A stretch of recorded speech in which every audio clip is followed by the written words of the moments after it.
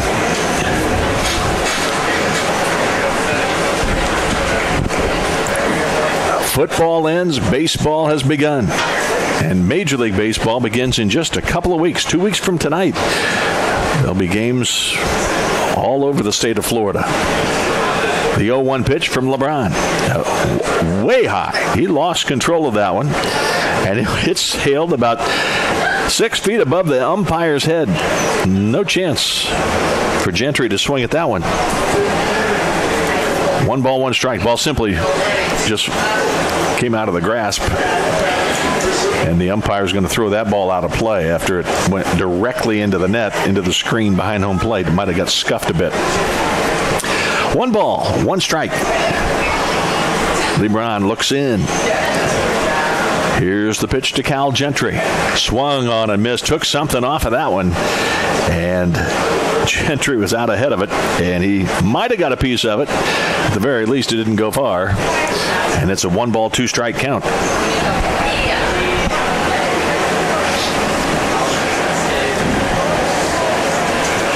Gentry, All-American in 2017 when he batted .441. Preseason All-American this year. LeBron looks, winds, kicks, and fires, and it's a pitch down inside. Fastball a bit low as well. 2 balls, 2 strikes to Cal Gentry. We're in the top of the 5th. If you're just joining us, the Spartans scored a run in the first. And Georgia College, the Bobcats, came back with a run in the top of the 2nd. That's been it. Swung and grounded down towards first base. Scooped up there by Bragg, and he flips over to the pitcher covering in time for the first out, or the second out of the inning. Bragg was far enough off the bag. He just thought, I'm not going to race over there. I'll let my pitcher cover. And he did. And his pitchers from the beginning of time have been instructed when the ball's hit to that right side of the infield, you go cover first base. Bragg picked up the ball, waited for his pitcher to get close to the bag, and gave it to him for the out. Score it 3-1, and here comes Logan Maddox. He's struck out twice in the first and the third. He bats here in the 5th, and a fastball is just inside. 1 ball, no strikes.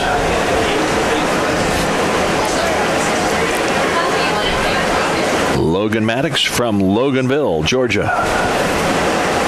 A marketing major at Georgia College.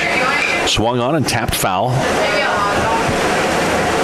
I think the ball came up and struck Maddox, so it was immediately a foul ball. He was a Conference Freshman of the Week 3 different times back in 2015. He started 36 games that year and batted .316, drove in 46 runs. Last year, hit 11 homers and drove in 40 runs and stole 11 bases in 15 tries. And he shows bunt, takes a pitch outside.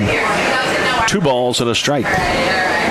As he showed bunt, Miller came charging up the third base line for Tampa. He pulled the bat back. The pitch was out of the strike zone. 2 balls, 1 strike to the number 2 hitter in the order, Logan Maddox. 2 men out here in the top of the 5th. Swung on and fouled back. Tried to blow the fastball by him, didn't get it. Last year, Maddox batted .333.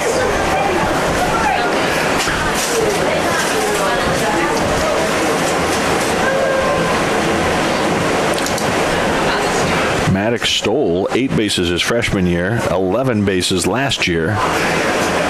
If he gets on, obviously a threat to steal. 2-2 pitch is in there for strike 3, a fastball right there at the knees. And for the 3rd time tonight, Logan Maddox is a victim of a strikeout. And it's a 1-2-3 inning for LeBron. No runs, no hits, a couple of strikeouts, nobody left. And we have played 4.5 here in Tampa. It's Georgia College 1 and the University of Tampa 1. The Embassy Suites downtown is right in the heart of downtown. If it wasn't nighttime, you might be able to see it from here. I'm not sure, but it's just a few blocks from campus. So come stay in luxury at the Embassy Suites downtown, 513 South Florida Avenue in Tampa. Firehouse Subs. Their subs are made the firefighter way, served steam and hot and loaded with the finest fresh sliced meats and cheeses. Located at 2617 West Kennedy Boulevard. Firehouse, founded by firemen. We played 4.5 here at the University of Tampa Baseball Stadium. One of the nicer facilities you'll see anywhere in Division II baseball. It is just outstanding. The sight lines are great. Very comfortable. We talked about how they've now put this canopy, kind of a see-through canopy above the bleachers. So where those metal bleachers became so warm on the hot summer days, or not even summer officially, but spring days, if you will. Even some winter days here in Tampa could be a little bit warm. But they've got those canopies up there now, and it looks nice. What's that? There's still a month left. Yeah, there's still a month left of winter. Jack's telling me. I know. So, yeah, and it could even be warm in that period of time for sure. So, bottom line is, though, it's a beautiful sight line. And I actually was on the road, as we were talking about earlier, on the NBA road trip, and I was showing some of the people I was traveling with the pictures of the downtown skyline outside center field, and they were like, wow, that is one beautiful ballpark. And I said, yes, it is. Really nice. So the Spartans leadoff man, DeTringo, bounces it out to short. The throw across is going to be too late. He beat it out. Nice hustle down the line. Nick DeTringo looked like a routine play, but they're going to give him a base hit as he just simply beat the throw. A leadoff single for DeTringo, who had singled to left field. A line shot, actually doubled in the second inning with 2 outs. He was stranded there. But he starts this inning with a single, and that'll bring up Brandon Galley, the number 9 hitter in the order.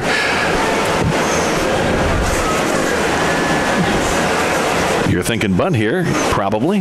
Throw to first, runner dives back in. The Bobcats are certainly thinking he's going to be bunting, as the third baseman, Green, is all the way in on the grass and charging as the pitch is being made. If Galley bunts it, he might want to bunt it down the first baseline if he has a pitch he can handle.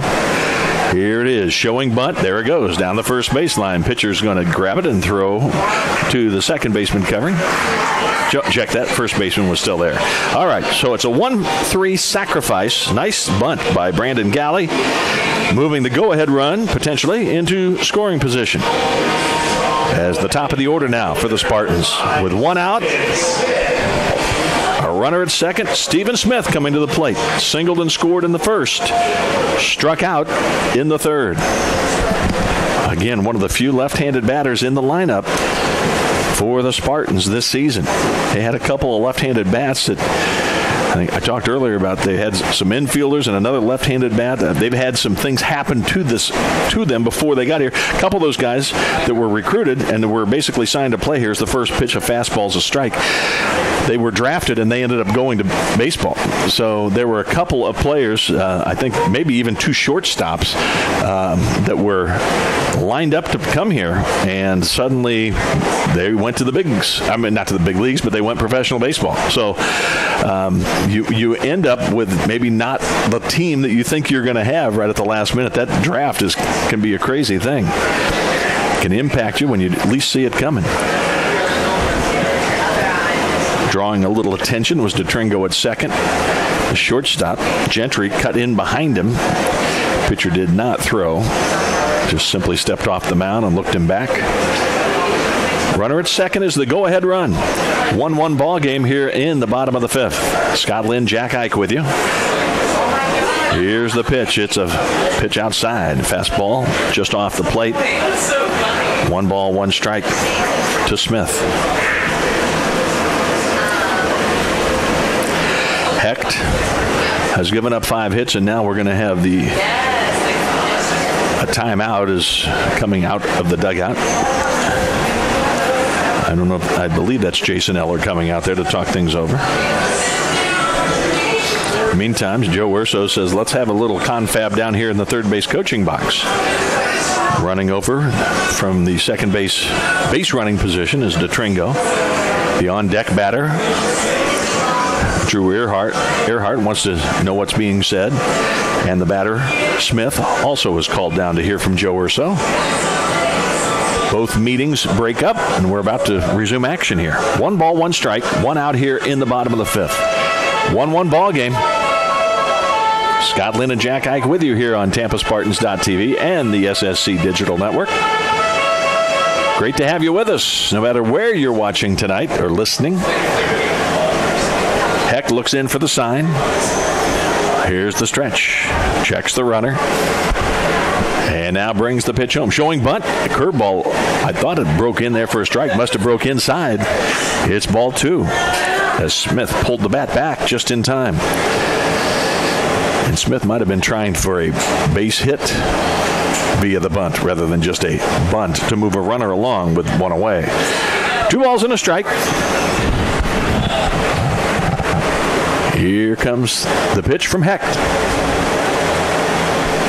Swung on a miss. Pitch was low and away, and Smith chased it down low. Not his most proficient swing there. He does have a nice hole on the left side of the infield as the shortstop is trying to keep DeTringo relatively close at second. Big hole where the shortstop would normally be. 2 balls, 2 strikes. Smith trying to put it in play here against Hecht. Here it comes. Swung on, fly deep left field. Moving over, the left fielder puts a beat on it, and that is Schmal. He makes the catch for out number 2. He gets the ball back in very quickly. And now it'll be up to Earhart with 2 outs here in the 5th. Leadoff base hit by DeTringo. Moved to second on the galley sacrifice, but now Smith flies to left, so there's 2 away, and it will take a base hit. Perhaps from Earhart to bring him in. Earhart has 2 singles. Singled to right in the 1st and beat out a ground ball to short for a base hit in the 3rd. The freshman from Tampa, Wharton High School. Here's the pitch. Swung on, lined up the middle, base hit. It's going to get down. Rounding third, headed towards home is DeTringo. Here's the throw to the plate. He's going to be safe. And they throw to second, and he's going to be out at second. But the runner scores, and the Spartans take the lead on that RBI single on a 3-for-3 day for the second baseman, the freshman, Drew Earhart. 1 run, 2 hits, no errors, and nobody left on. We have played 5 innings here in Tampa, and the Spartans have now a 2-1 lead. 2 runs, 6 hits for the Spartans, no errors. And for the Georgia College Bobcats, it's 1 run, 4 hits, and no errors. The Godfrey Hotel, you might remember, it was the Bay Harbor Hotel. It was formerly the Bay Harbor. Now it's the Godfrey, and it's located at 7700 West Courtney Campbell Causeway in Tampa. Offers a special rate to all UT supporters and guests. The Godfrey Hotel and Cabanas on Courtney Campbell Causeway.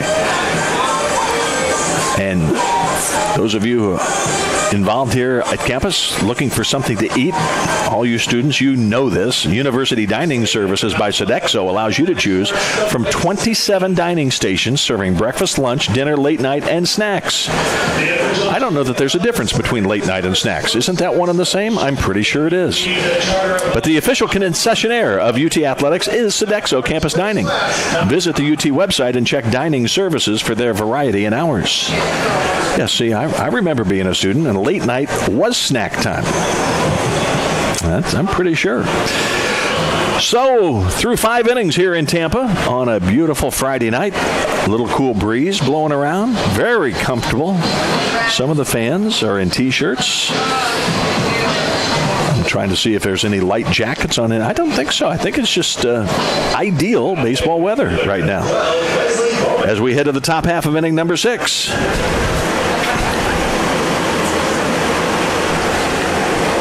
And the Browns' first pitch to Wesley Womack is fouled back to the screen. A nice piece of hitting last inning by Drew Earhart as he lined a shot into center field.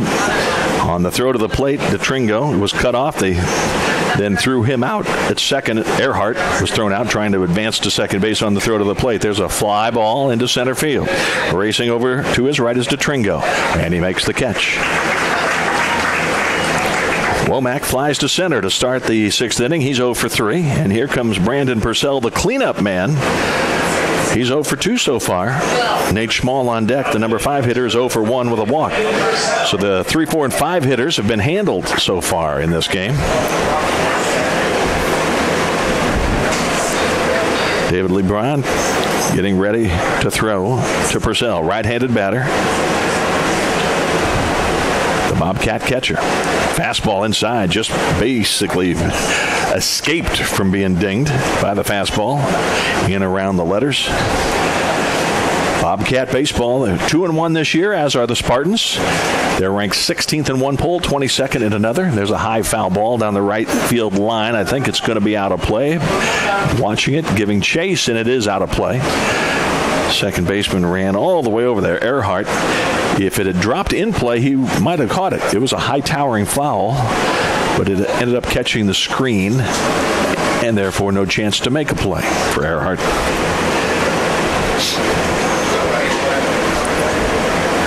LeBron retired Georgia College 1-2-3 in the first, striking out 2 men. Showing bunt, takes a fastball for a strike. 1 ball, 2 strikes to Brandon Purcell. Flew to right in the second, grounded out to short to end the third. That was when there was a runner at third. The potential go-ahead run.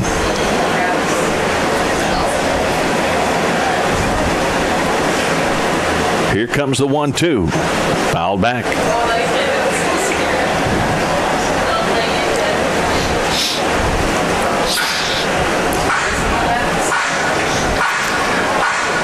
Friday night baseball here at the University of Tampa. This schedule originally had this game at Georgia College, but because of the weather conditions looking like it was going to be bad all weekend in Georgia, they said, let's move it down here. So we'll play tonight, then we're going to play tomorrow at 3, and then at noon on Sunday. And a pitch is just tapped foul.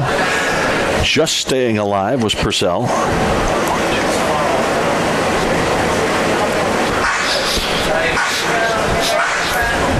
LeBron has struck out 5 so far.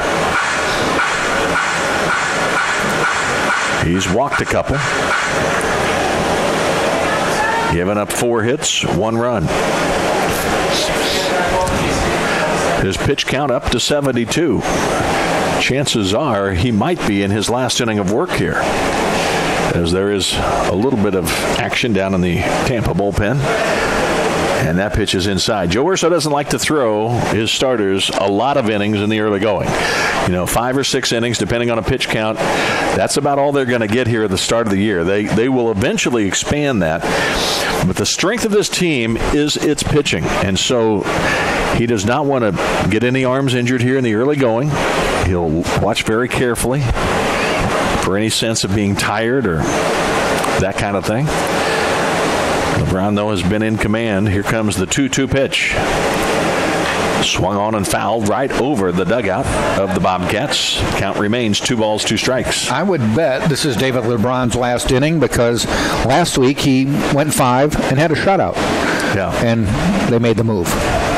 Right. And this being the 6th inning, and he's thrown a lot of, not a lot of pitches, but he's in the 70s as far as the pitch count now. And I've got to believe that this would probably be it. And the plan is Mark Moclair and then Shane Bickle after that.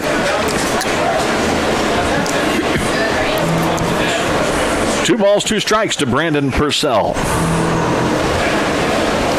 .327 hitter a year ago. Purcell 0 for 2 tonight. Fastball just missed inside. And I believe the count has gone full.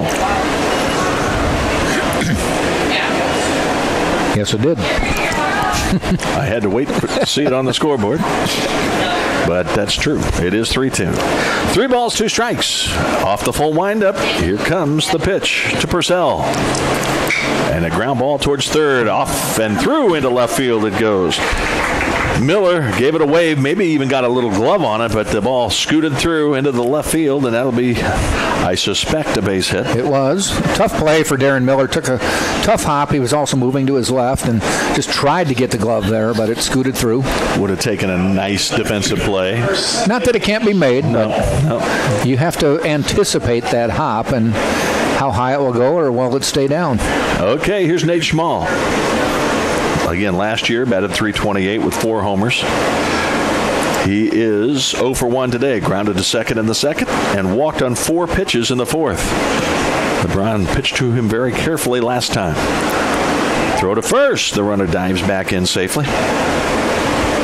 That is Purcell. Last year, I think I mentioned earlier, Purcell stole 10 bases in 14 tries.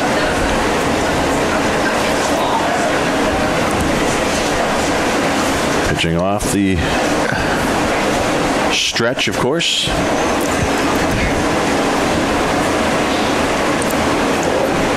First pitch to Schmall. Here it comes. Fastball off the plate and a little bit low. 1 ball, no strikes.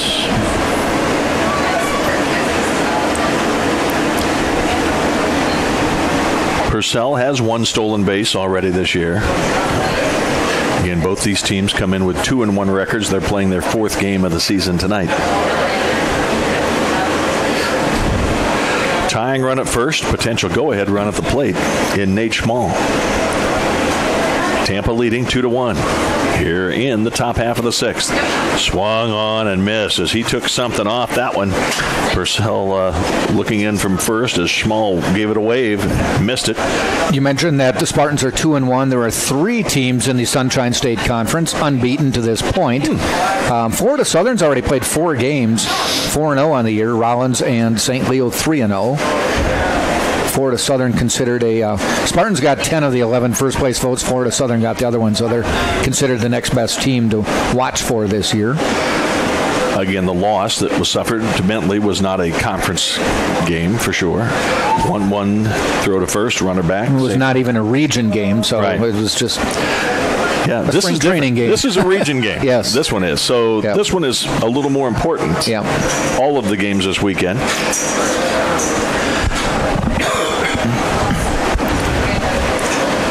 1 ball, 1 strike. Nate Schmall, the batter. Left-handed hitter. Standing in. Throw to first. And he dives back in and just beat the throw. The thing coming up at the Phillies game on February 22nd, which, by the way, you can get the tickets by going to the Clearwater Threshers minor league website or Phillies.com. There's even a link to it on TampaSpartans.com. Use the code word Spartans, and some of the money for buying a ticket will go to the Tampa Athletic Program. There's a throw to first, and it's gone and into the bullpen. And racing towards second is Purcell. He'll round second and head to third, and he'll make it without a play.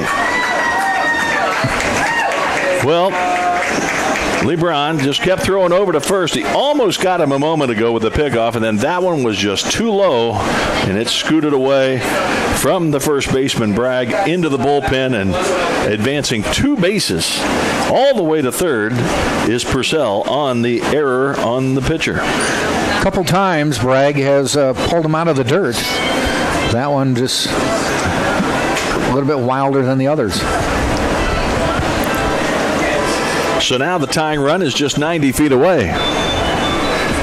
And Sam Militello is going to come walking out to the pitcher's mound. And we might, I don't know if we'll have a pitching change yet. We have had some action down in the bullpen, but I think he wants to ask how he's feeling. And that is Mo Claire down there. And even more pitchers are headed that way here. So we're about at the end of the line as far as the starting pitcher is concerned. David LeBron. We're in the 6th. He's given up 5 hits. He's going to stay out there right now. Sam Militello says, okay, here's what we do. Just worry about the batter. Well, he could, I guess, if he wanted to go out of the windup with a runner on third. He doesn't have to worry about the runner on third as much as he was when he was on first. So he maybe just says, okay, now you're okay. And that might be what Sam was saying. He seemed to be more comfortable in this game when he was pitching off the full windup. We saw him walk Holler on 4 pitches. 2 batters on 4 pitches. Yeah. The other time was a leadoff, though. That was off the full windup. So I was just trying to think if it was off a stretch both times. Swing and a miss. You and I we've been around a lot. Yes. I've noticed just over the years that you watch the windup by David LeBron. Whatever happened to the Warren Spahn, Juan Marichal kind of the big pitchers? Leg kicks and all that? Yeah. Nobody wants to. Apparently, that's an expending of energy you don't want anymore. Yeah. 1 ball, 2 strikes. I'll tell you what LeBron wants right here is a strikeout. Here it comes. 1-2. Swung on and fouled, out of play. He'd love a strikeout and keep that runner at third and make it 2 outs in the inning. No, you're right. Warren Spahn, he kind of unleashed a wicked. Sandy Koufax would just huddle over and just fire that thing. But, the leg kick, Marichal was the guy who would throw it up. Big leg kick. Over the years, it's really changed. I mean, LeBron is in a windup now, and he almost turns sideways and kind of comes to us, the stretch position. He's going to call the catcher out to talk something over. It looked like he didn't like the call there. And again, Sam Militello calls the pitches from the dugout, and maybe he just didn't want that particular pitch in this situation. I'm not sure, but he now sends Sermon back to the plate. 1 ball, 2 strikes. Tying run at third. That is Purcell. Small the batter. Garrett Green on deck. Here comes the 1-2. In the dirt, the runner halfway down the line scampers back and just gets back. Good job of blocking that one by Sermon. I was here a couple weeks ago before the season started. The Spartans were running through a mock game, sitting with Sam, watching him call the pitches for the catcher and the pitcher. And he's got a chart. We're used to, from Little League days or high school days, you put a 2 down, it's a curveball. Yeah. 1's a fastball, whatever. Right. He gives a couple signs, and I said, what are you doing? And he said, curveball, but I'm also indicating location. Yes, that makes sense. Here's the 2-2. Pop foul back out of play.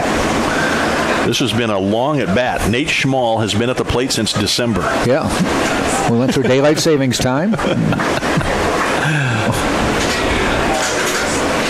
And while he's been at the plate, Brandon Purcell has moved from first all the way over to third. On the pitcher's error as he tried to pick him off first a while ago. 2 balls, 2 strikes. LeBron looking for the strikeout.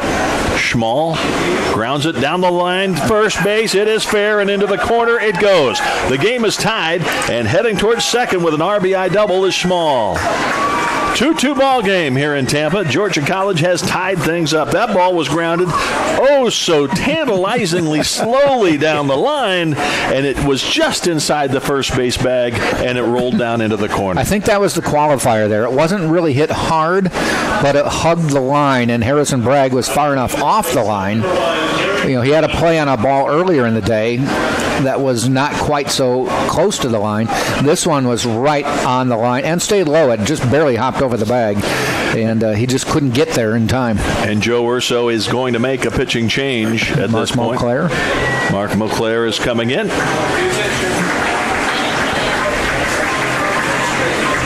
And so the book is complete. 5 1/3 innings for LeBron. Gave up 6 hits. Has given up 2 runs, only 1 of those earned to this point. As he walked 2, fanned 5. Gave up just the 1 extra base hit, the one you just saw. And here comes Mark Moclair is coming in for Tampa. Moclair came in relief last Friday of David LeBron after LeBron pitched 5 innings. Moclair went 4 innings, picked up the save, and he was walked 1, struck out 10. So the Spartans had 19 strikeouts and just one walk in that first game last week. 10 strikeouts belonged to Eau Claire in 4 innings of pitching. 12 outs, 10 of them were strikeouts. That's really impressive. I saw that in the notes in the box score, and I couldn't believe it. Joe Urso says that you talked earlier about the scouts. They were here when he was throwing the other day, and they said they all had him anywhere from 92 to 96 miles an hour. Wow. He said we had some 92s, we had a lot of 93s, 4s, and 5s, and even a 96 or 2. This is a guy whose velocity has greatly increased even from a year ago. So, he had just an incredible first outing, and if he can have that kind of success throughout the year, the Spartans are going to be in pretty good position, I think, to do some good stuff. And he's going to be the middle reliever. The plan is for Shane Bickle to be the closer. Joe says his fastball has another gear. He's got a really good curveball. He pounds the zone. He really commands the zone like he did on opening night. He can pitch to both sides of the plate. Scouts love to see that 96 on their gun. I'll tell you that. He just threw a slider that looked like it was 90 miles an hour, and it hit about 6 feet in front of the plate. And Servin was like, oh, man, this is going to be a lot of action back here behind the plate. So Eau Claire coming in. Last year, 10 appearances, all out of the bullpen, and he did earn 1 start for the Spartans. 13 innings, striking out 16, so he does come up with some pretty big strikeouts. Yeah. He's from Strawberry Crest High School. Played for former UT pitcher and Hall of Famer Eric Beatty. Seffner, of course, Florida, not far from the Tampa city proper. And here comes Garrett Green, be the first batter to face Eau Claire.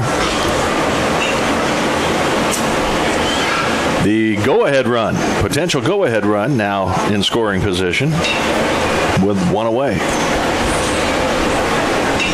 Womack started the inning with a fly to center. Purcell singled, went to third on an errant pickoff throw. And runner is trying to steal. There's the throw down to third, and he is going to be out at third base. Schmoll tried to steal, and they threw him out. Nice gun that time by the catcher, Servin. Good job by Darren Miller to get over there, too. Took the ball just in front of the bag and was able to get his glove down there and get Schmoll sliding. I thought he had a big enough jump he was going to be able to get there. It looked like a big jump, yeah.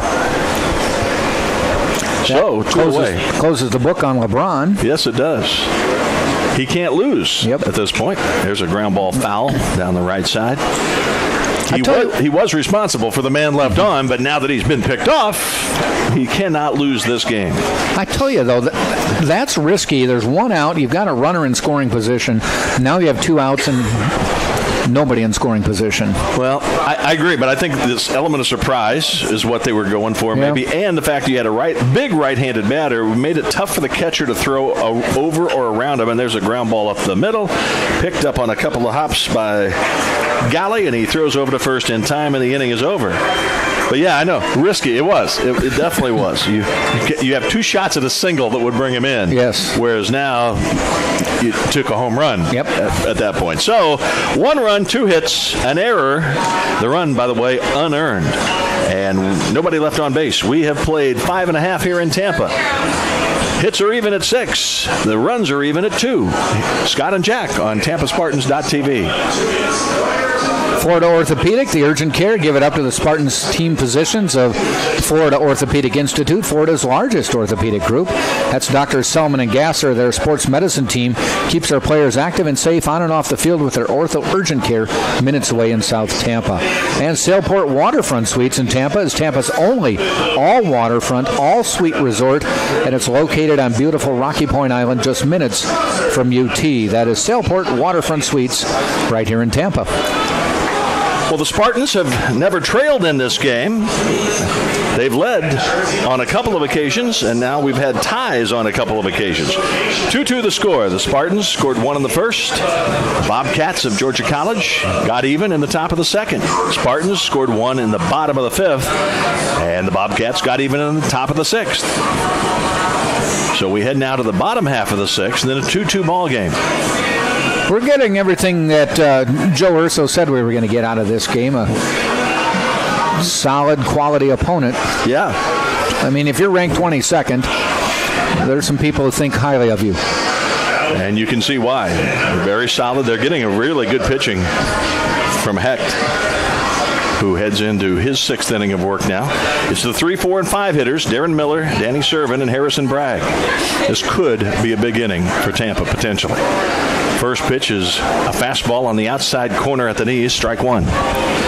Miller drove in the first Tampa run with a sacrifice fly to center. He struck out in the 3rd. Swing and a miss on a ball that was just off the plate. Outside, but it's a 2-strike, nothing hole for Darren Miller.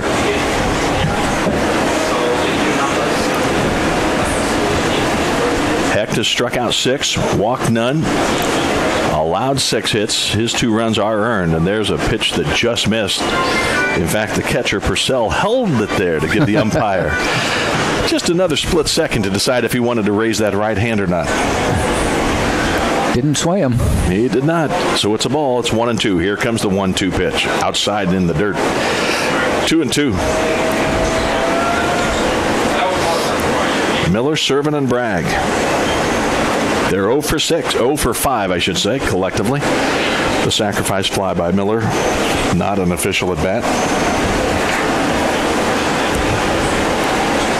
The pitch swung on and fouled down the right field line. Out of play. Darren Miller going to hit 3rd. He's playing 3rd. He's one of the main guys on offense for sure. He's out of Key West, Florida. Key West High School, but did play 2 years at Florida State.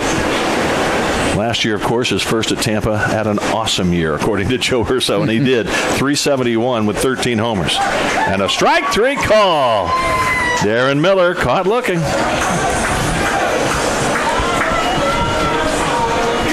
Man, oh man.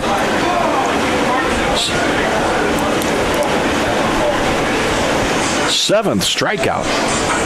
And no walks. Yeah, exactly. That's the 3rd time he's caught a batter looking.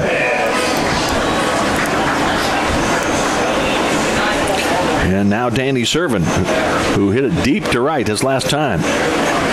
Breaking pitch, sails out of the zone, ball 1. He hit a line shot, basically almost all the way to the wall, to the fence out there in right field, but it was caught. And there's another breaking pitch that just missed outside. 2 balls, no strikes. Servin grounded out of the 1st, lined out to deep right in the 3rd. Batting here in the 6th in a tie game. That pitch is upstairs. 3 balls, no strikes. Servin did a nice job laying off that high fastball.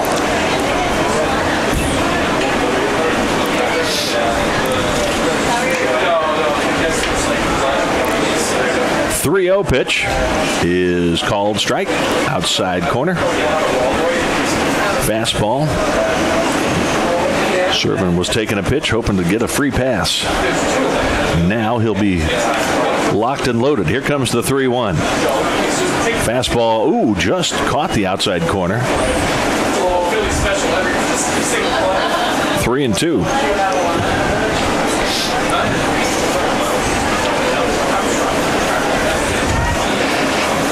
Hecht, who has struck out 7, brings home the 3-2. Swung on and fouled back and out of play. Count remains 3-2.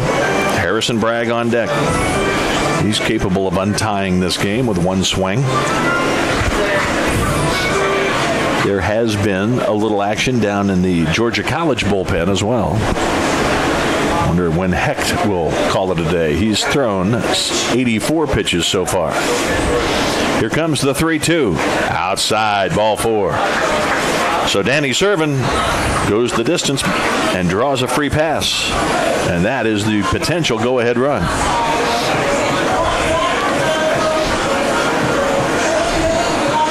Action down in the Georgia College bullpen. 91 pitches right now by Hecht. Approaching that magic century mark. Little visit to the mound.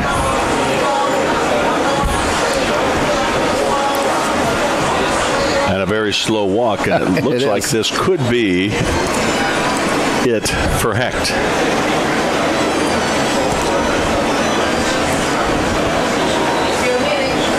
So David LeBron went 5 1/3 in his stint, gave up 2 runs, and now it's possible that Charlie Hecht is going to be leaving the ball game after 5 1/3 as well. They're going to talk it over here. Again, Georgia College started the season with a 21-0 win over Payne. They scored in every inning in that game. That's hard to do. I don't care if you're. I don't care who you're playing. Yeah, that's hard to do. And then 7-0 win over North Greenville in the next game, also at home. And we are having a pitching change. They did lose their last game to West Georgia. West Georgia now 4-0. They lost 8-4. They led 4-1 in that game, the Bobcats did, but then gave up 2 runs in the 5th and a 5-run 6th inning. So they've really had just like one bad inning in their first 3 games, 3.5 games now. But with a pitching change, that's going to do it for Hecht. Nice outing, 6 innings. 5 1/3 innings, 6 hits rather, 2 runs, both earned, walked 1, struck out 7, gave up 1 extra base hit, a double, and that was to, I'm trying to think who that was to back in the, that was DeTringo that had the double. But anyway, nice outing. As you said, he threw 91 pitches, so that's quite a load here in this early part of the season. We got a new pitcher. New pitcher coming in is number 3, Bradley Kamek, a junior.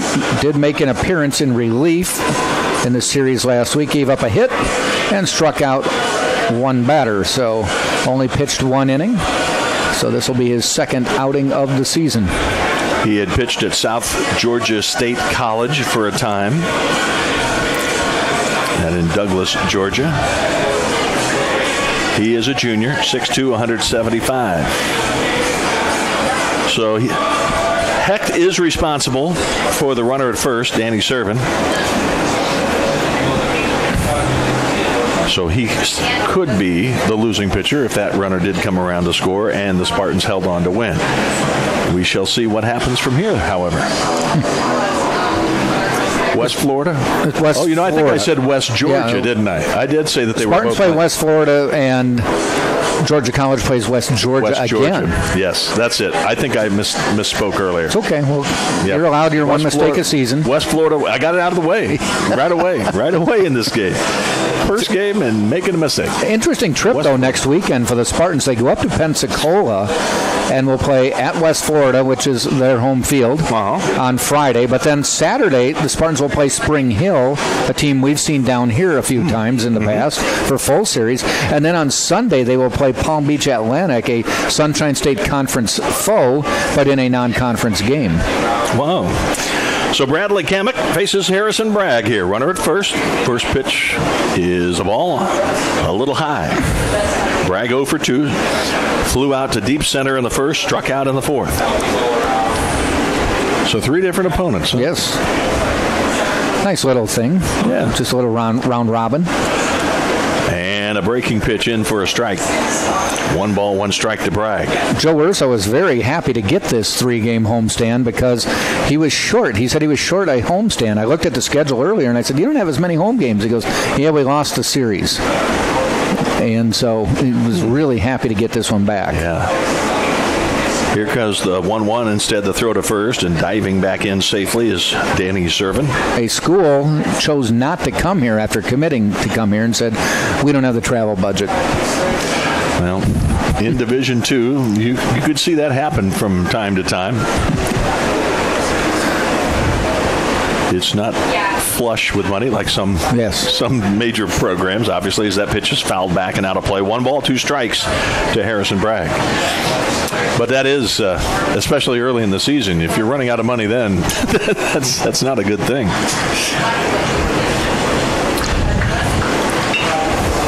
But every school is different in Division II. This is true. In that, some have maybe more wealthy alumni that can offer a little bit of support financially. Here comes the 1-2. Breaking pitch outside. Well, it's like I brought it up to Joe last week when Bentley came here. And I said, they haven't won a conference title, or 500 is a good season for this Bentley school up in their conference.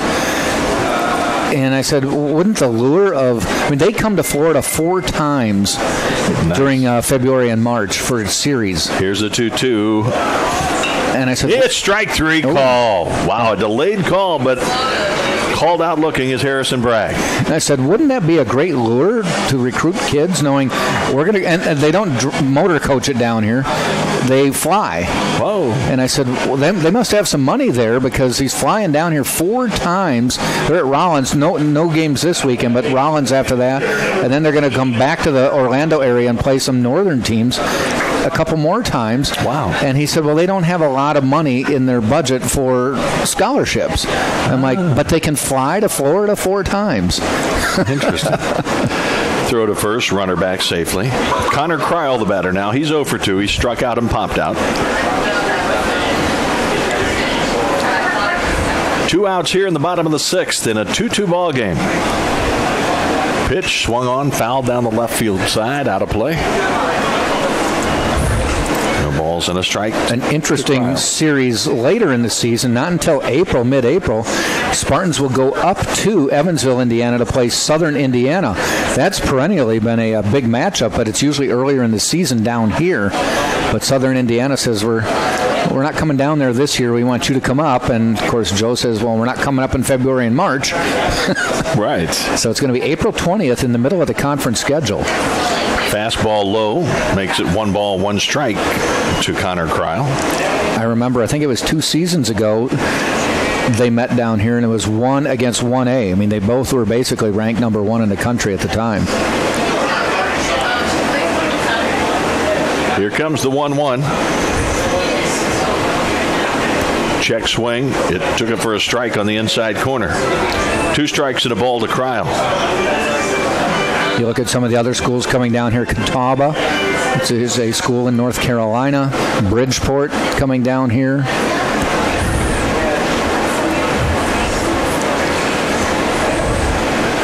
Bradley Kamak trying to get out of the inning here. 1 ball, 2 strike pitch, way outside and high.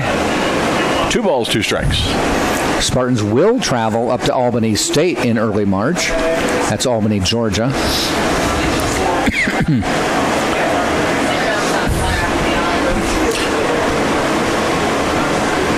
2-2 the score here in the bottom of the 6th. 2 balls, 2 strikes, 2 men out. Here's the pitch to Connor Kryl. And it hit him, I think. Yes, it did. He's going to take first base. The pitch was low and inside and got him. And so the Spartans have 2 men on with 2 out. Kryl reaches first on the hit by pitch. Servin strolls down to second. And here's Danny Maynard, who has been called out on strikes 2 times.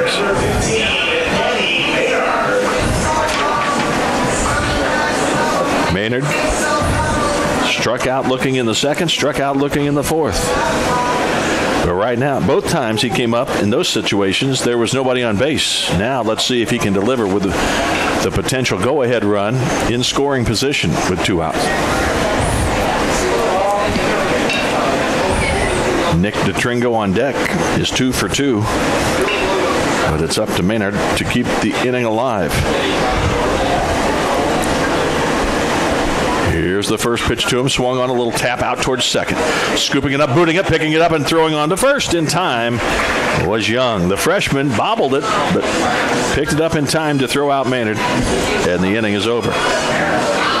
No runs, no hits, a walk-ahead batter, 2 men left. We have played 6 innings here in Tampa. It is the Spartans of the University of Tampa 2 and the Bobcats of Georgia College 2.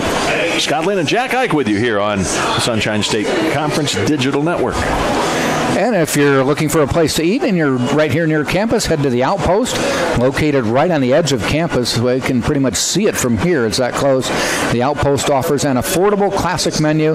If you are a loyal Tampa Spartan fan, you've got to post up at the Outpost. And for generations, Krispy Kreme has been serving delicious donuts and coffee. Visit the nearest Krispy Kreme. It's on West Kennedy, not far from here as well. Krispy Kreme serving hot donuts right now.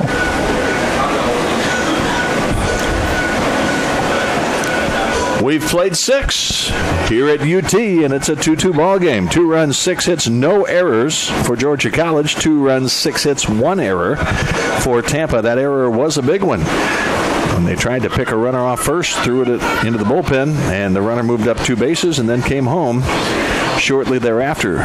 It was an unearned run. If he hadn't moved up, he wouldn't have scored as the inning played out, however. So only 1 earned run for Georgia College so far, but that doesn't matter. We're tied at 2. Moncler out for inning number 2, or actually his first full inning of pitching.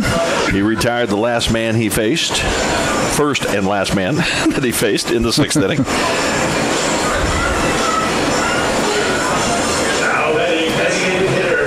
And he also was on the mound and threw the pitch when they got the guy caught stealing. So he's pitched 2/3 of an inning. Technically in the books, yeah. Even though he's faced only 1 batter. This would be... No, this is not Young again. No, this is Holler leading it off. Holler's walked and sacrificed, so he's officially not been to the plate yet tonight.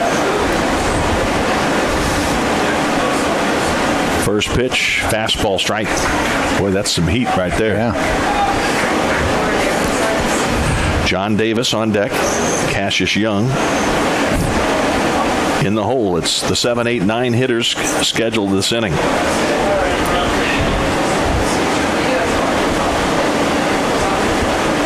0-1 pitch, swung on and missed. He blew that one by him. Holler, the designated hitter.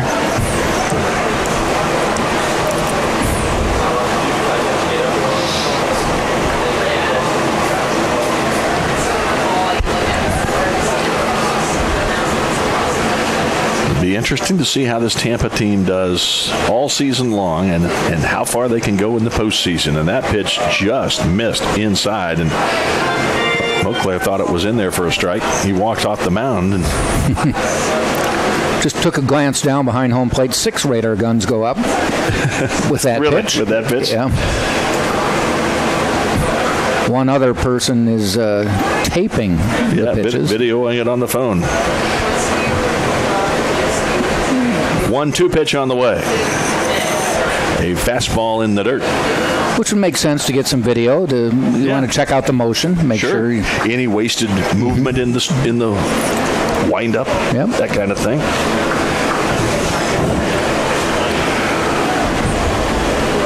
That's a nice job to have. I would like it. Be a scout. You get to see baseball.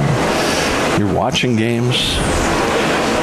2-2 pitch on the way from Moncler, and it's outside a fastball, and it was a little low as well. He tried to get him to bite. He didn't. My nephew is a scout for the Oakland Raiders, so he's a football scout, but he'll do similar things like this. He'll go around during the preseason of the NFL, and I'm like, he told me one time, he said, I'm at the Buffalo-New England game, the Buffalo-Jets game, and I'm like, really? And what he told me, 3-2 is hit into left field, a base hit just over the glove of the leaping Golly, the shortstop, and the leadoff man is aboard in Holler. What my nephew told me, he said, I'm at that game because I'm scouting for players who might get cut that we may be interested in. Yeah, that happens a lot. and a lot of the pro sports. NBA guys do that same thing, where they're keeping an eye on, even the trading deadline yesterday. Yeah. It was, okay, there might be a 3-for-2 trade, so somebody might get cut. Somebody might get waived. You're going to waive him so that you can get the relief of his contract. All those different kinds of things enter in. So we need to know if they're a player we might need. Yep. Leadoff man aboard here in the top of the 7th is Holler, the DH, line to single into left. Now they're showing bunt, and he does get it down. Davis, pitcher throws to first in time to Bragg. A 1-3 sacrifice. Leadoff base hit, a sacrifice, and the Bobcats have the tying run at second, or check that, the go-ahead run at second with 1 away. Here comes Cassius Young. My nephew will hit some of the college all-star games, the Shrine games, the East-West, the Blue-Gray, and all that kind of stuff. You know what? I think that those games, I enjoyed watching those more than the Pro Bowl, which I didn't even watch because that's touch football with pads. Yeah. The college games, they're trying to prove something. Right. They want a job next year. Yeah. So 1 away in the 7th. 2-2 ball game. Montclair pitch, a big pitch upstairs. I think he was trying to throw a slider, I think, but it didn't slide so much. It slid into the wrong way. It slid into the air right there. One ball, no strikes. Young has flied to right and struck out. The freshman leads his team in runs batted in with 6 through the first 3 games of the year. None today, however. Pitch swung on a miss. A fastball. That was overpowering.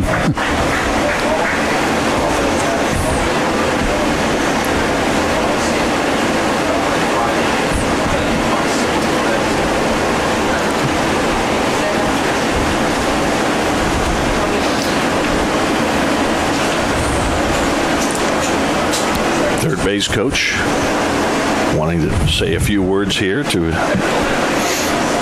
the young second baseman, Cassius Young.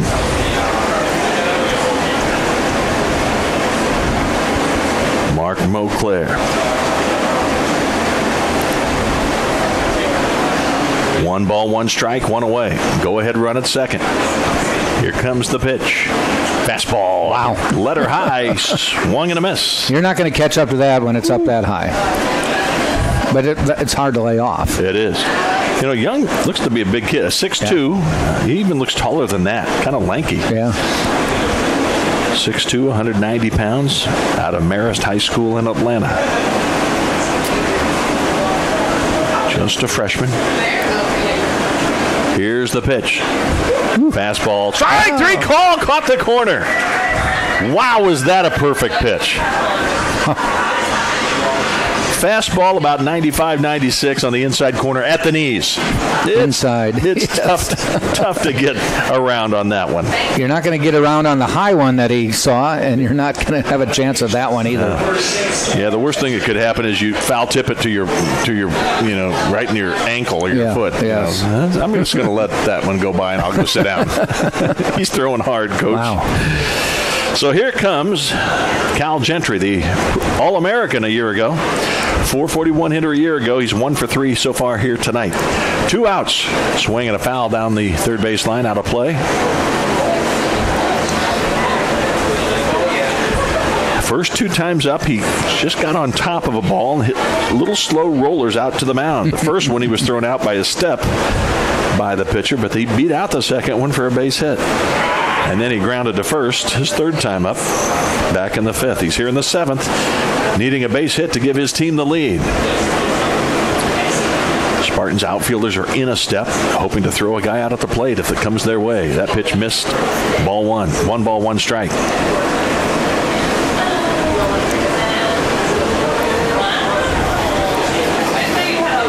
Gentry out of Perry High School in Perry, Georgia.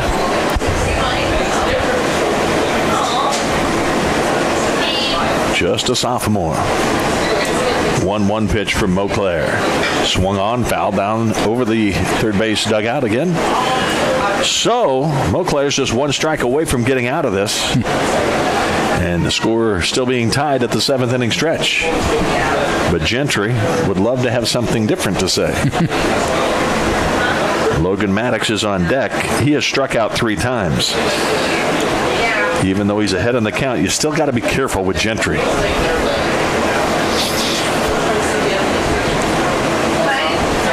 Montclair gets the sign. Pitching out of the stretch. Here comes the 1-2 pitch.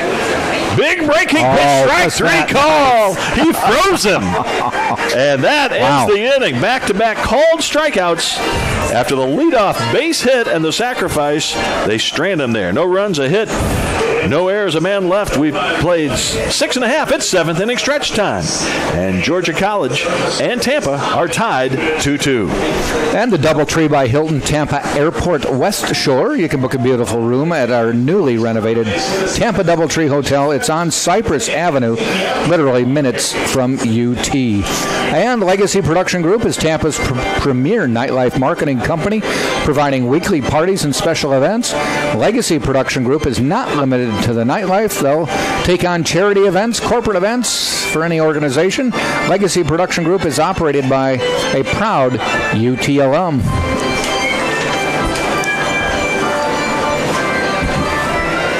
Well, Both teams have stranded 5 base runners in this game as the fans here sing "Take Me Out to the Ball Game," and Jack Ike stands. It hurt, though, to stand up. It hurts. It hurt. I understand. The knees said, what? It would hurt me to try to stand up, so I'm not even going to try. Spartans stranded a couple of runners last inning when they had a walk and a hit by pitch. But it'll be to Tringo, Galley, and Smith, the 8, 9, and 1 hitters, as we go to the bottom of the 7th. This game moving along. It's a tight game, though. A lot of strategy involved. Not a lot of base runners. Each team's left 5 over the last weekend. The Spartans were leaving double-digit runners on base. Yeah. A lot of strikeouts in this game. Both pitchers on both teams have been managing to get it past the hitters, sometimes without them even swinging. So here's Nick DeTringo, 2 for 2 so far. Single to left and single to short. Beating it out with a great hustle play down the line. How are you? First pitch is a breaking ball outside, ball 1. DeTringo with a good eye right there. Nick DeTringo had a really good fall, was pushing for a starting role on the infield and there's a long drive, deep left field, going back to the wall and sticking his glove up and catching it is Schmall. Boy, did he give that a long ride. I could tell by the way Schmall was backing up, though, that it was going to stay in the park. Yeah, I thought so, too. He seemed to be just trying to find where he needed to be to make the catch. I was about to say that DeTringo was kind of in a battle with Earhart, actually, for that starting infielder job, and probably would have shared time maybe even with Earhart during the first series. But with the injury to the regular center fielder, suddenly they needed one. And there's a shot to deep left field, going back again just in front of the wall, and making the catch was Schmall, as Galley gave it a long ride. 2 long fly balls there, and they weren't very patient. They were first pitch swinging right there. 2 away, though, and here comes Stephen Smith. But with the injury to Richie Rivera, again, they had a conversation with DeTringo, who said, I can play some outfield, and so he did, and he has done well. And the first pitch to Smith is outside, ball 1. Spartans did bring up a player from the JV roster after the injury. Let's see if we notice if he's still listed on the roster. Yeah, he is. 1-0 pitch is off the plate. Piscores, right. Giving him just a little more depth. Mike Piscores from out of Connecticut, a junior. On the JV team for the most part, I think, to this point in his career. Yep. 2-0 pitch. Smith takes it down central for a strike. He's 1 for 3. Singled and scored back in the first. Struck out in the third. Flied out to left in the 5th. He's getting up pretty much every other inning. Yeah. 2-1 the count. Swings and fouls it over the dugout once again. Which you'd think if you had 4 at-bats in 7 innings, that maybe there'd be more runs. Yeah.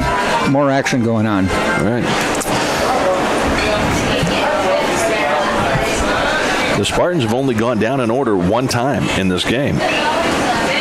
But they're 1 strike away from going down in order here in the 7th. Here comes the 2-2. Swung on and missed. There it is. There it is, indeed. Kamek does a nice job here and picks up his 2nd strikeout. And he is now pitched 1 2/3 innings and given up just 1 base runner, a hit by pitch. He's struck out a couple. 1-2-3 inning here in the 7th. And we have played 7 in Tampa. It's the Spartans 2 and the Bobcats of Georgia College 2. 2 runs, 7 hits for Georgia College. 2 runs, 6 hits for Tampa. The Spartans have made the game's only error, and it proved costly. Mark Monclair, he wanted to get out there and pitch. He sprinted out to the mound. There you go.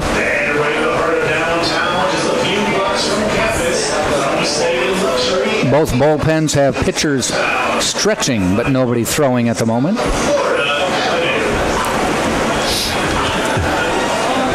Major League teams will be reporting soon. Did you hear who the Yankees signed 2 days ago? No, who's that? Russell Wilson. Oh, yes. No, wasn't that the Rangers that did that? No, the Yankees got him, traded from the Rangers. Okay. And he's going to show up and play in Tampa for spring training for about a week or a couple weeks. Cool. Yeah.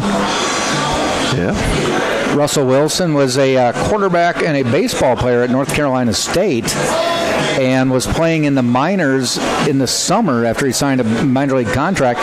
Going into his senior year, I believe it was a new coach came into NC State, and he said, make up your mind. You're not going to do both. He said, I'd like to do both. He said, not here. So he went to Wisconsin. Wow. Did fairly well and got drafted.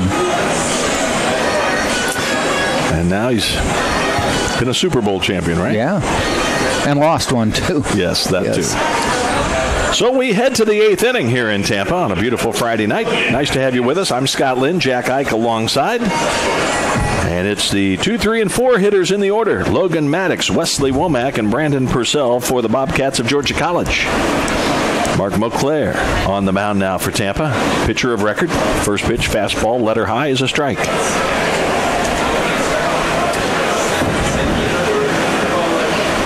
Getting down to that nitty-gritty time. No action in either bullpen at the moment. And Moclair, who has not allowed a run in an inning and 2/3. There's a bunt straight up in the air, and the catcher is going to catch this. That's an out. As Servin just looked straight up, and there it was. He is out. Maddox popping out to the catcher for the first out here in the top half of the 8th. Wesley Womack coming to the plate. He's 0 for 3. Making a little correction on the stat monitor. The Spartans do have an error on LeBron's throw to first. Oh, yeah, it doesn't show up on the stats monitor. It's on the scoreboard, but not on the stats. Yeah, right. It is. It's early in the season for all of us. Yeah, we're getting our legs. Yeah. Yep. And the first pitch to Womack is just outside a fastball.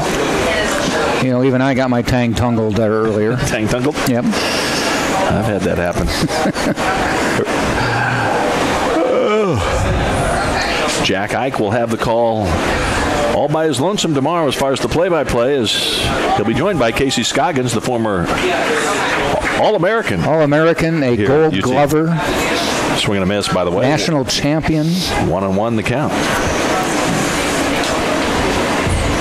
We were big Casey Scoggins fans. We were. Casey Scoggins was not only a great player, his mom would come to the games and bring goodies. Bring cookies. Brownies, all kinds of stuff.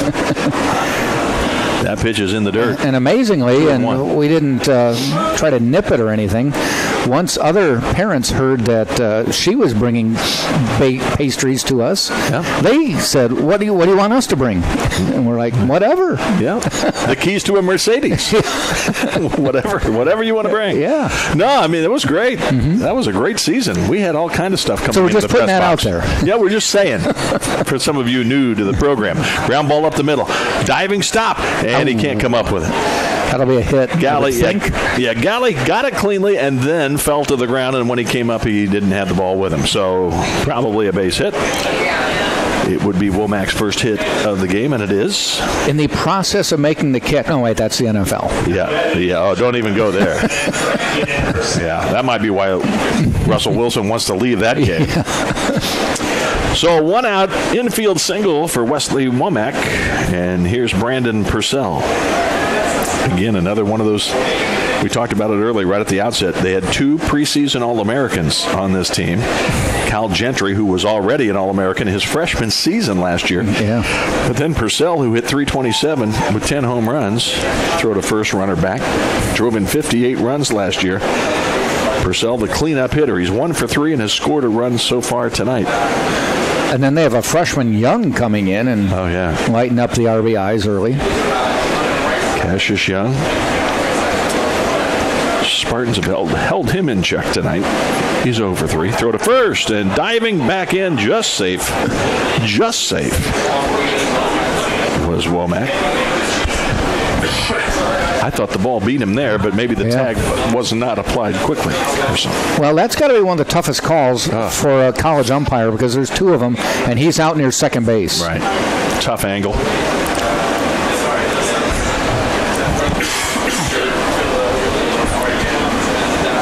Purcell digs in, waiting. Takes a fastball, check swing, and he held it. It's inside, 1-0, the count.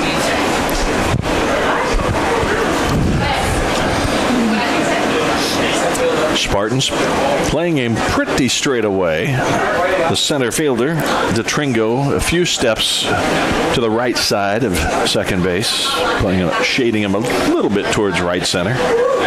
Throw to first, and the runner back in. No tag even applied.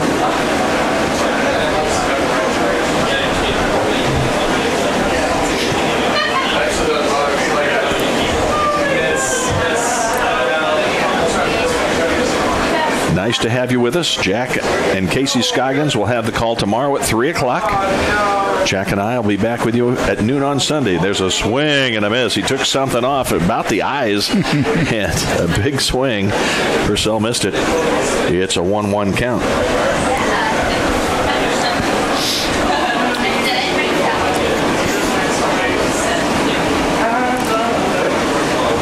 Bobcats ranked 22nd in the coaches poll, 16th in one of the other polls nationally in Division II baseball. The Spartans number 2 in the nation. Fastball inside corner strike. Boy, that's some heat and great placement right there. Purcell flied to right back in the second, grounded a short to end the third with a runner on at third base at the time. He singled and came around to score in the sixth. He's trying to stay alive here against Montclair. We're tied at 2.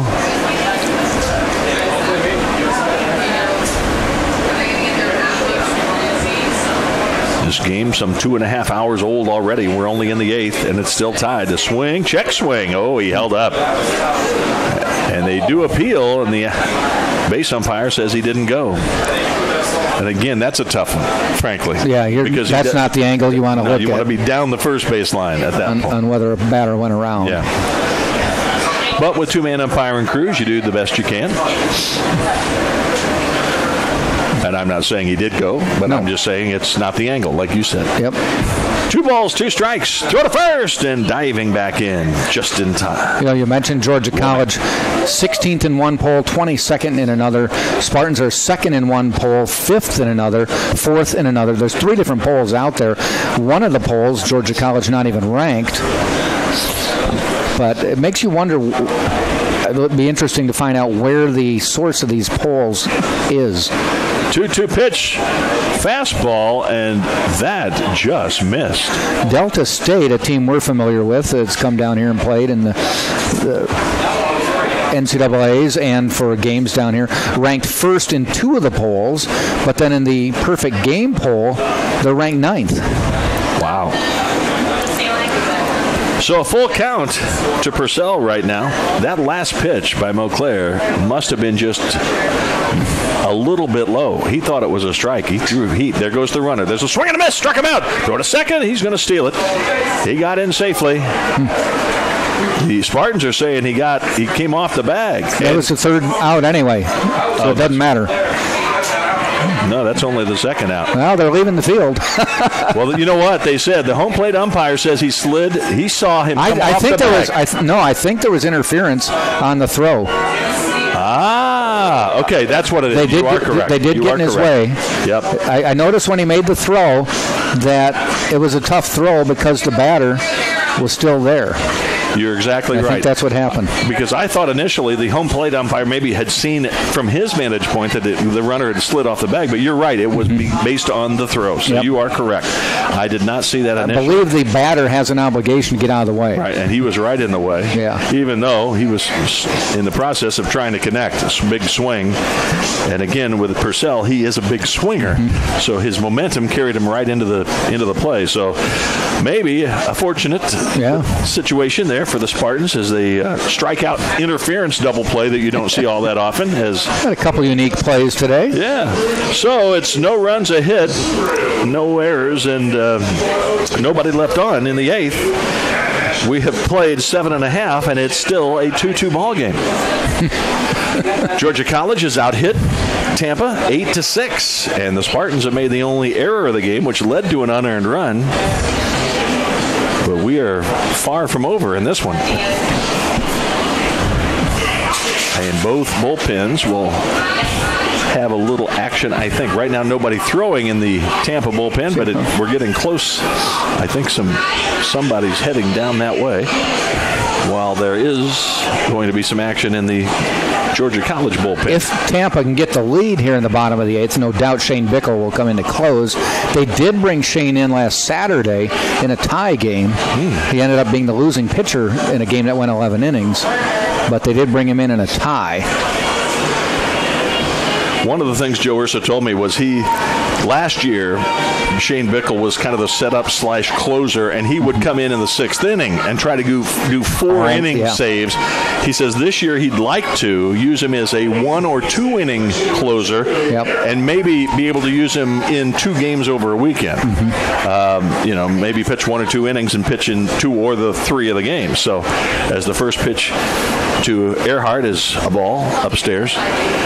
A different role, even though he's still the closer. It's he's thinking he's going to be able to use him differently, and that's based on the depth of his bullpen. Sure. I mean, the pitching staff is so solid. Well, we talked to Joe saw him before a basketball game in January, and he said at the time, I don't even know if they'd started practice, maybe we're early in the practices, but he said, I've got 8 pitchers to decide who my top 3 will be. And the pitch to Earhart is low. 2 balls, 1 strike. Earhart 3 for 3 tonight. And he didn't mean I've got 8 pitchers on the staff, so he meant I've got 8 really good choices. Yeah, there are guys that were key performers last year that are down in the rotation at the moment, and a swing and a miss. Earhart finds himself even in the count now at 2-2. Earhart singled to right in the first, beat out a grounder to short in the third, and he hit a line drive single to score a run, the tying run, in the 5th. And there's a shot into center field. Coming in, a couple of steps to make the catch is Maddox for the first out here in the bottom half of the 8th. You look at the other 2 pitchers who started last weekend, Cole Aker and Kevin Pimentel, 2 new players to the staff, to the team, but they both got starts. Yeah, and still nothing's. I mean, it's very early. And he said we're just seeing how they adapt to the roles. So nothing's guaranteed, even for the guys that are in there, with the exception probably of LeBron. LeBron. He's probably the ace. Curveball is upstairs to Darren Miller, who's 0 for 2. Drove in a run with a sacrifice fly in the first, but has struck out in the 3rd and the 6th. He was caught looking in the 6th inning. Number 3 hitter in the order, 0 for 2 today. Here's the pitch. Fastball strike is the call.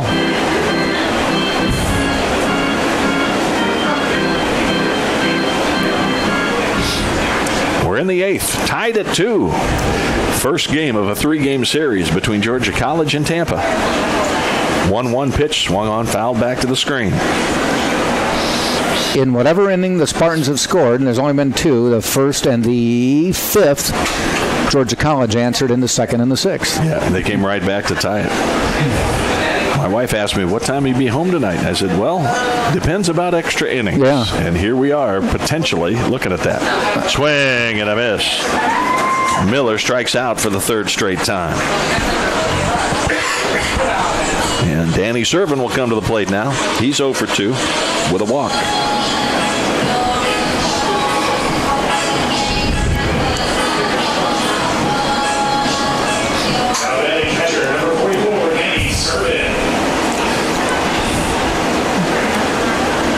Well, if you look at hitters 3 through 7 for the Spartans, that's 5 hitters.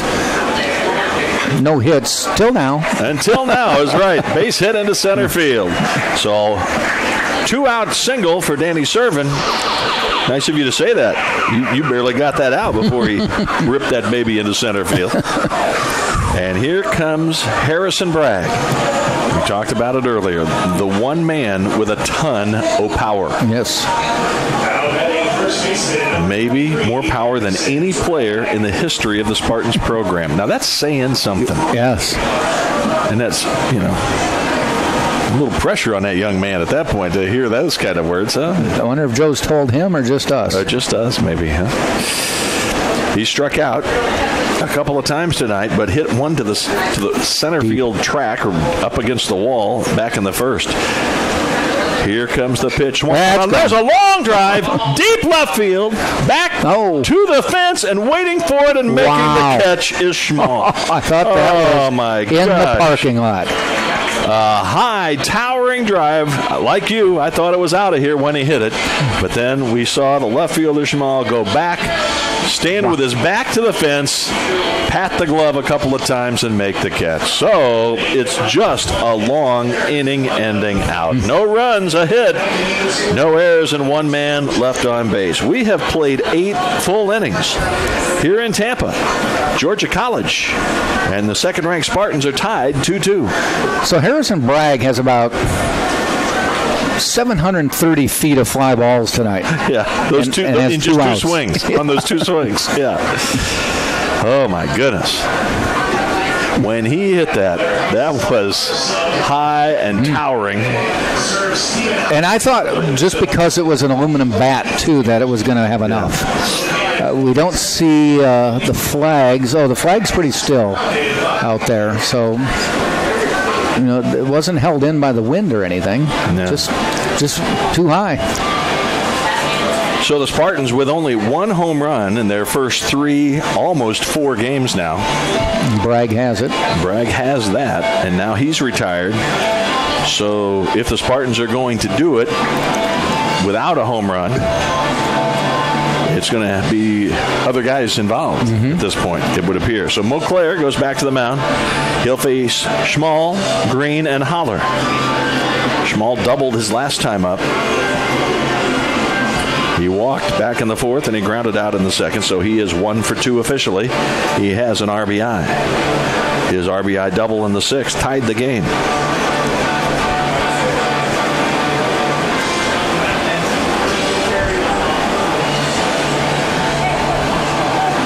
Kind of glancing down at the Spartan bullpen, I think, and this was a plan from last week, that Colton Widows might lefty, get in. He's got the lefty, yeah. He's a sophomore this year from the Tampa area. Colton Widows has the kind of stuff that can be he can be a starter. Yeah, they also want a left-hander in the bullpen, as the first pitch from Mauclair is a strike to Schmall. But he wasn't throwing off the mound. He was just playing catch. Just maybe getting loose. Yep, just in case he's done. 1 strike count. Fastball down low. 1-1. Schmall, left-handed batter, facing the righty Mauclair. Garrett Green on deck.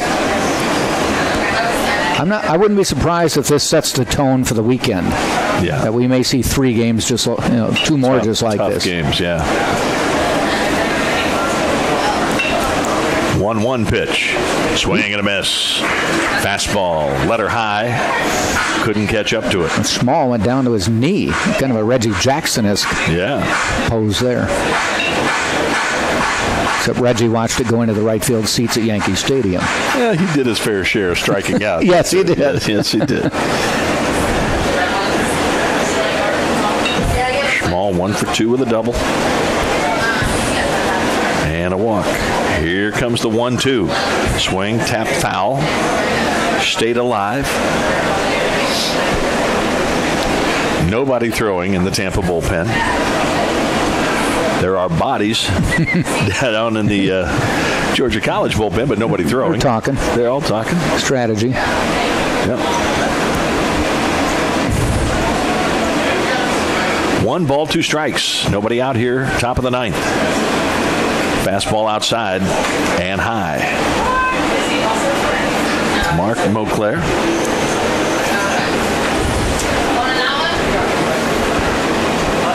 last year. 13 innings pitched, struck out 16. He had 18 strikeouts, or check that, 18 innings pitched and 24 strikeouts in his 11 games in which he appeared as a freshman. Would like to start the ninth with a strikeout, I think. Here comes the 2-2. Breaking pitch, just inside. 3 balls, 2 strikes. The count's gone full on the leadoff man, Schmal, here in the ninth. Green on deck is 2 for 3. It's been the bottom of the order for the most part that has done the damage for Georgia College. Anywhere from 5 through 8, really. And he walked. Got a walk. A leadoff walk to Schmal. And you know what that means? Yeah. He might score. He has a chance. So a leadoff walk. He was ahead of the count and then lost him. And let's see now how the Bobcats play it. Will Green try to sacrifice him over as the go-ahead run here in the ninth? Green has singled to right and scored. He blooped a little single into center field back in the 4th inning, and he grounded out to end the 6th. Spartans think he's going to lay one down. That's been the pattern today so far. Get that guy to second. Was 1 out or less. Throw to first, runner back.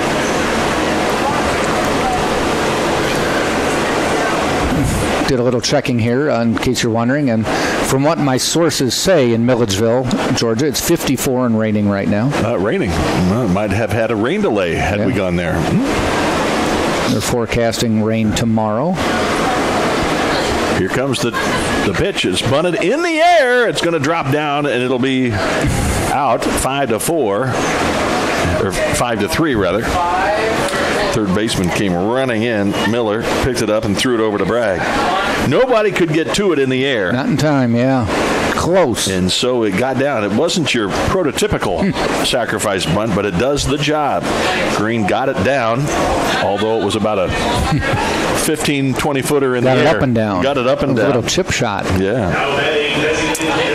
But that puts the go-ahead run, the potential go-ahead run at second base with only 1 out. And here comes Brendan Holler, the designated hitter. He's 1 for 2. Check it. He's 1 for 1 officially. A walk, a sacrifice, and a base hit.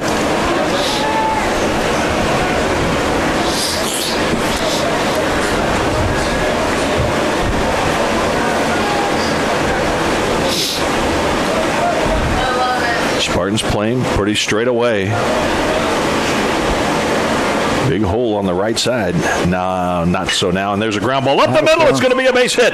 Let's see if they're going to send him. Schmal rounds third. Here he comes. Here comes the throw to the plate. It's cut off. And the Bobcats take the lead. And there are some fans here from Georgia. Yeah, nice piece of hitting there, too, for Holler. Just slapped it right back up the middle. Holler's perfect 2 for 2. And now has an RBI, and more importantly, the Bobcats have the lead. 3-2 here in the top half of the ninth. And looking ahead, it's the 6, 7, and 8 hitters. Cryle, Maynard, and DeTringo do for Tampa in the bottom of the ninth. First things first, got to get out of the inning with no further damage before you can even think about that. Here's John Davis. He singled back in the second, driving in a run. What'd I tell you about a leadoff walk? He's going to come around to score an awful lot of the time, it seems. Doesn't it? Seems like that. Yes. Swing and a miss at the high fastball, strike 1. Davis also sacrificed in the 7th, and in between, back in the 4th, he lined it to the pitcher into a 1-6 double play as they picked the runner, Green, off of second base. About the only mistake that the Bobcats have made all night, and even that, as we said at the time, was not really his fault. He just couldn't. He couldn't react quickly enough to try to get back on the line drive to the pitcher. So it's 3-2. 3 runs, 9 hits, no errors for Georgia College. Tampa 2-7-1. Mauclair, curveball, nice swung pitch. And miss. Yeah. It looked like a high slider. Yeah, it was stayed up. Stayed up around the eyes. But it was tempting. It was just had a little bend to it, and he missed it. So no balls, 2 strikes. Cassius Young on deck is 0 for 3. Struck out his last 2 trips to the plate. You really want to get these two guys. Davis, maybe even get Davis hit into a double play and end the inning. But if you get to the round of the top of the order, then you see Gentry with runners on, and he struck him out looking. Davis caught looking for out number 2. And that will bring Young to the plate. It's his job to try to keep the inning alive and have Cal Gentry come to the plate with 2 men on base, perhaps. Number 4, Cassius Young.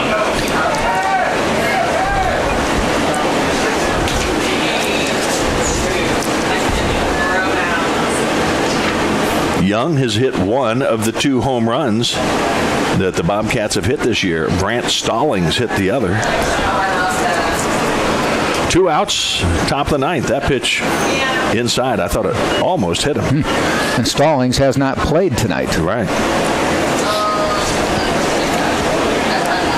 Stallings is an outfielder, 6'4", big guy. Probably see him over the weekend. I wouldn't doubt it. 1 ball, no strikes. Holler leads away from first. Not a very big lead. Here's the pitch. Swung on a miss. Fastball. Couldn't catch up to it. It's a 1-1 count. Spartans won 2 out of 3 against Bentley on the opening weekend, and that loss to Bentley in the second game was sort of an upset. The Spartans have dominated Bentley through the years. Oh, yeah. They've played 22 times now. Tampa's won 20. So that's a loss that kind of hurts. Yeah. I mean, as far as just feeling like you should win, potentially. Whoa. This one, if they happen to lose this one, would be to a team that's ranked 16th or 22nd in the country, depending on your favorite poll. This is a good team you're playing. Yes. It's not over yet, but it would not be embarrassing to lose to these guys. No, and if I remember, you said it was like 47-20 over the years, so Spartans win about 2.5 to every. There's a little grounder. Picked up at third. Throw in time. Nice play there by Miller, and the throw was in plenty of time to get Cassius Young. But the damage was done. The leadoff walk, and the guy came around to score after being sacrificed to second. The RBI base hit by Holler. So it's 1 run, 1 hit, no errors, and 1 man left on base. We head to the bottom of the 9th. The Spartans have some work to do as they trail the Georgia College Bobcats 3-2. So it'll be Cryle, Maynard, and DeTringo. All 3 of them, all right, the first 2 looking for their first hit. DeTringo, one of those guys gets on. DeTringo's 2 for 3 today and hit the ball well. Yeah, and in fact, the one time he made an out, he hit it a long way to left field. Yeah. So, he's 2 for 3 with a long fly out in between. So. Well, last inning, the Spartans sent 2 that had to be within a yard or 2 of going out. At least to the warning track, both of them. Indeed. I think we still have the same pitcher, do we not? It looks, yes, I believe it still is Kamek. Kamek has done a really nice job since coming in with 1 out in the 6th. He has given up just 1 hit. It was a 2-out single last inning to Servin. He has hit 1.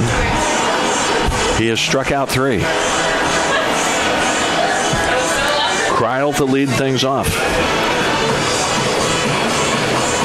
Cryle, last year at UT, had just 1 home run all season, but he did have 3 triples and batted .374. As you said, though, he's looking for his first hit of the night. He was hit by a pitch last time.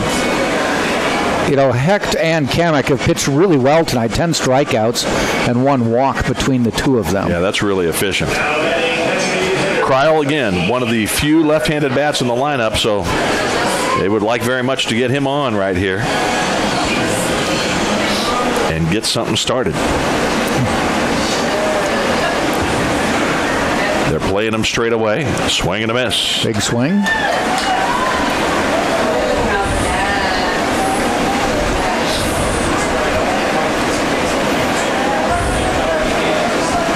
Spartans trying to rally back. Trail by a run in the bottom of the 9th. Fastball way outside. Cryle watched it sail. 1-1 the count. He needs to get on any way possible. A walk, a hit by pitch. A triple. Inside the Parker. 1-1 pitch is low. Ball 2. 2-1. I like how you said he had a couple triples. Well, he had 3 last year. So, yeah, that's why it's not out of the realm of possibility. 2-1 the count. Ball 3 sails wide and high. Or a leadoff walk would be just fine. Yeah, because... Or triple. Triple. As you said. Just casually reference that. Little subtle triple. Subliminal. Yes. Triple. Here comes the 3-1. Cryle pops it up. Straight up. That's a major league pop-up. Straight up. The catcher looking at it. Comes nice back. Catch. Oh, my God. Snow-coned it. He snow-coned it in the heel of his glove. Yeah. But Purcell squeezes it. Still an out, unfortunately, for Tampa. Major league pop, as you said. And that's going to send up a pinch hitter, I think, here for Tampa. And it's going to be Cole Perry. Perry out of St. John's River State College. This is his first year at UT. He has power. He has what Joe Urso says a longer swing, which means that sometimes you might strike out more. But he's one of the guys that has power. So Joe Urso right here is saying we need to try to get something here. He's had 6 at-bats this year, 3 hits already. One of them was a double. So he can get on, and he can get the extra base hit. Cole Perry out of Jacksonville, Florida, swings and fouls it back.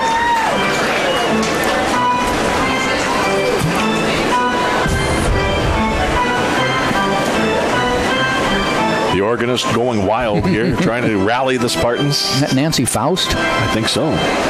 Long time. White Sox organist. Yeah. 1 ball, 1 strike. Here's the pitch. Fouled back. 1-2. Nick DeTringo on deck. But the Spartans really have not had much going tonight against those pitchers. You mentioned their strikeout and walk totals. If you don't walk them and they don't earn their way on with base hits, there's not much you can do. No. Curveball fouled out of play to the right side over the Bobcat dugout. So it's still 1 ball, 2 strikes.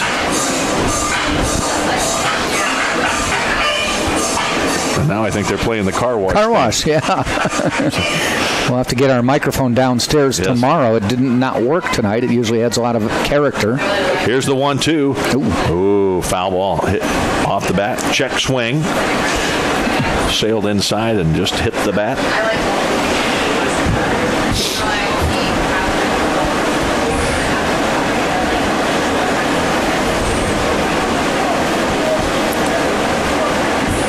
That's DJ. It's DJ M.T. White. Yep. That's playing the music tonight. Got that style. 2-2, ground ball out to short. 2 big hops out to Gentry, throws across in time. And the Spartans are down to their last out.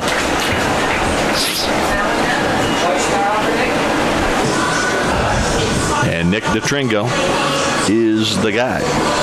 Again, 2 for 3 and hit a long fly ball to left his last time up. But right now, with Kamek out on the mound, trying to close it out. Georgia College, which was supposed to host this 3-game series, just 1 out away from winning the opener against the number 2 ranked Tampa Spartans. Treating it like they're hosting. Yes, they are. Here's the pitch. Curveball outside, ball 1. DeTringo has scored 1 of the 2 Spartan runs. Trying to get on. The Bobcats playing him absolutely straight away right here. Fastball outside, ball 2.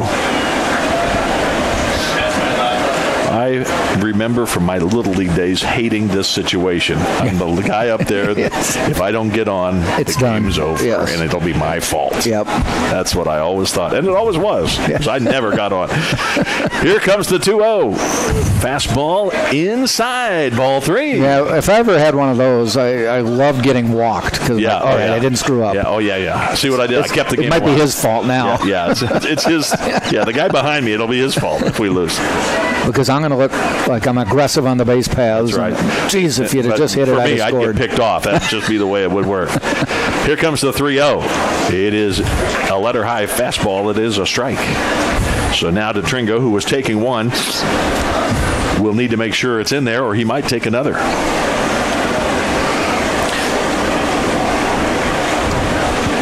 Look at him guarding the line. Wow. Yeah. And the pitch is inside. Ball 4. A 2-out walk. DeTringo is on. Just the second walk of the night for any of the pitchers for Georgia College. Yeah. 10 Ks going into the inning with 1 walk.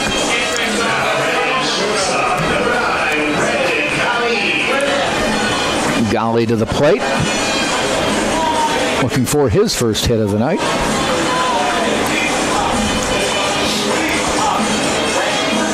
Galley, the number 9 hitter. If he can get on, it would bring Stephen Smith up to the plate with a chance to provide the heroics for the Spartans. But it takes a base hit or something to keep it going. Here's Galley. Throw to first. Runner dives back in. DeTringo cannot be picked off. Like me, like I would have back in the day. Would you even have dove back to the base, or would you just get caught out there? I would have just been watching. I'd have been tagged about 6 feet off the base, probably. Here's the pitch, and it's a fastball. Ooh, just caught the outside corner, apparently. Galley takes a strike. He's in the hole 0-1. Kamek in position to be the winner here. Third baseman is still right on the guarding that line. They're not going to let anything get down to the corner.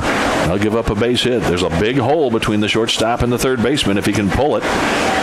Fastball is place. A strike call. Same place. And that one. You know, we saw a couple of those last weekend, and Casey said after the first one, he says, okay, now you know that's a strike. Right. And that was called. So the consistency. And now the Spartans are down to their final strike. Brandon Galley trying to protect the plate. 2-strike pitch. Swung on, popped up. First baseman racing over. Davis near the dugout. It's on top of the dugout and bounces away. It hit about 3 feet from being caught. Yep. It was about 3 feet away. And so the Spartans have new life. In fact, the scoreboard put up strike 3 already. Huh. What do they know? No, I'm kidding. Yeah. They've now corrected. It's to 2. I think they were so excited that they just punched a button. Yeah, punched a button. That happens. Here's the 0-2 swing and a miss. He struck him out, and this ball game is over. Georgia College celebrates on the Tampa Spartans field as they win the opening game of this series by the score of 3-2. No runs, no hits, a walk, 1 man left on base, and the game ends here. The Spartans strand 7 in this game, and Georgia College strands 6, but the bottom line is they win the game. 3 runs, 9 hits, no errors, 6 men left on for Georgia College, 2 runs, 7 hits, 1 error, and it was a costly error, and 7 men left on for Tampa. So the first game goes to the Bobcats. Yeah, we'll do it again tomorrow. The Spartans have so far this season have just not grouped together a good inning and with a bunch of timely hits. And, 7 hits, you think maybe you should get more than 2 runs, but they kind of scattered them.